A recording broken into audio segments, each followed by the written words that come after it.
Maiisip mo ba ito? Pumitas at kumain lamang sila ng isang pirasong prutas mula sa puno, ngunit nagdulot ito ng kamatayan. Ito ay totoo. Sila ay sina Adan at Eva. Tinukso sila ni Satanas na sinasabing kapag kinain nila ang prutas ay liliwanag ang kanilang mga mata, ngunit hindi nila alam na ito ang sisira sa kanila. Mag-ingat kayo lahat.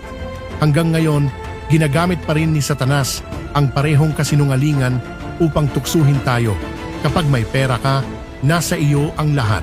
Dahil dito, maraming tao ang nagmamahal sa pera higit sa anumang bagay. Ngunit itinuturo sa atin ni Jesus, kundi mangagtipon kayo ng mga kayamanan sa langit na dooy hindi sumisira kahit ang tanga, kahit ang kalawang, at dooy hindi nanghuhukay at hindi nagsisipagnakaw ang mga magnanakaw.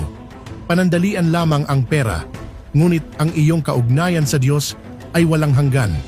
Huwag hayaang hilahin ka ng mga kasinungalingan ni Satanas patungo sa impyerno. Tanging sa paglapit sa Diyos at pagsunod sa mga turo ng Diyos, makakapasok ang iyong kaluluwa sa kaharian ng langit. Pagpalain nawa ng Diyos ang lahat ng taos pusong nagsasabi ng Amen at nagbabahagi ng paalalang ito, at naway makapasok sila sa kaharian ng Diyos.